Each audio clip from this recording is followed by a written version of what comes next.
Hi folks, so what we're going to do in this video is we're going to apply a previous circle principle that we learned, whereby we're given 2 points on the circumference of a circle and we are also given a radius, but we're going to apply it to a question this time. Okay, so here's the question. It says, the following figure shows a glamping pod made from timber.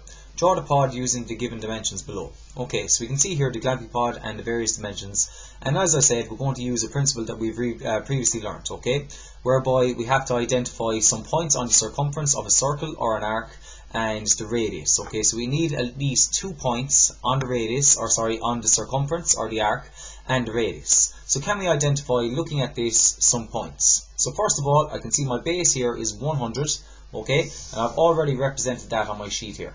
Okay, in the center of that line 100, okay, a midpoint, okay, which is going to be 50 in, okay, all the way up here to the top is a top point here, okay, and that's up a height or vertical height of 120.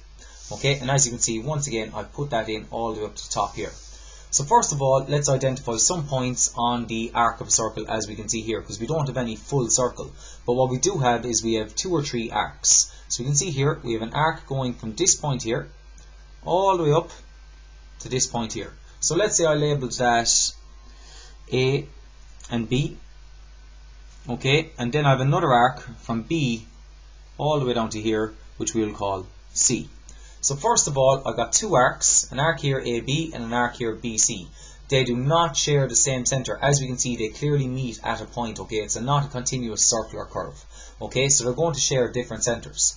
Now we're going to work on the arc AB first, okay. So first of all, can we identify points on the circumference? Yes. A is on the circumference, B is on the circumference. So we have 2 points that we know 100% are on the circumference.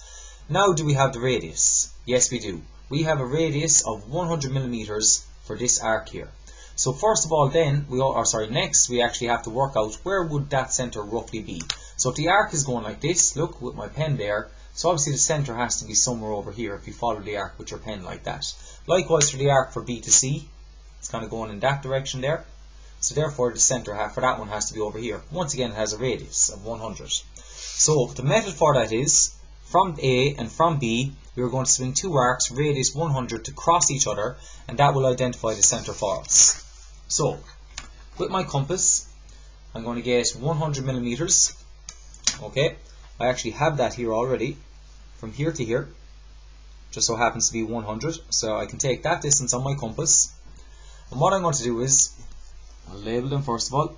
A there, we have B here, and C. I know the center of my arc from A to B has to be 100 millimeters from A. So from A, I'm going to swing an arc that is 100 millimeters away. Likewise, the center for the arc AB has also got to be 100 millimeters away from B. So I'll swing that arc there. That there, now I have identified the center point for my arc AB. I'm also going to do it for my arc BC.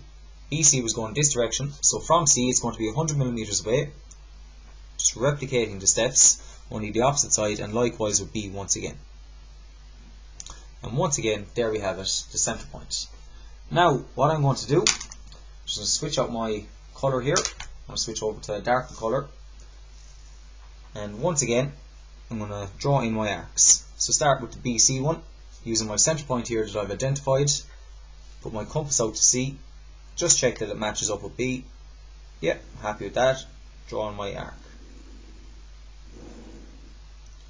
Now let's replicate the steps on the opposite side. Same method. A, B, just to make sure we're accurate. Just testing it out beforehand. So there we have that, okay? And we can see we've actually got the main structure. From something that looked quite confusing at the start, now we've got the main structure. So the next bit I'm actually going to do is I'm going to put in this base, and then I'm going to fix up these inner arcs here, okay? So the base is up a height of 12 millimeters. So from down here, I'm going to measure up a distance of 12 millimeters.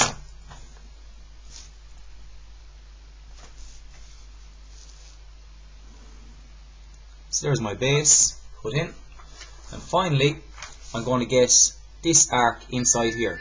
Now the relationship between this arc and this arc the outside arc and the inside arc, is that they're concentric. And what that means is they share the same center point. Okay, so for the arcs on this side, they share the same, and likewise on this, and the distance between them is 7. So 100 take 7 is 93.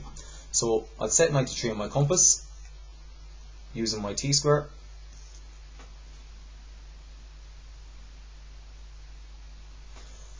.93 is on my compass using the same center points.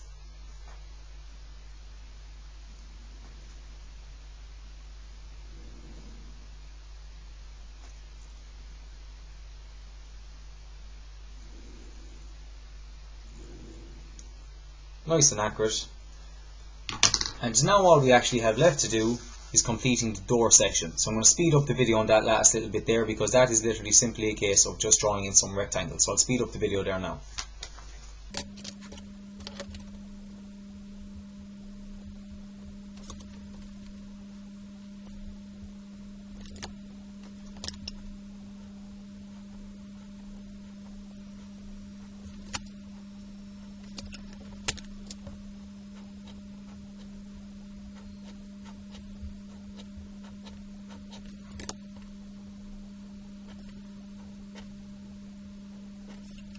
So there we have it, folks. That is the clamping pod question done, and the hardest part of that question was locating the centres of the arcs A, B and BC. Hope you found that helpful. That's the question completed.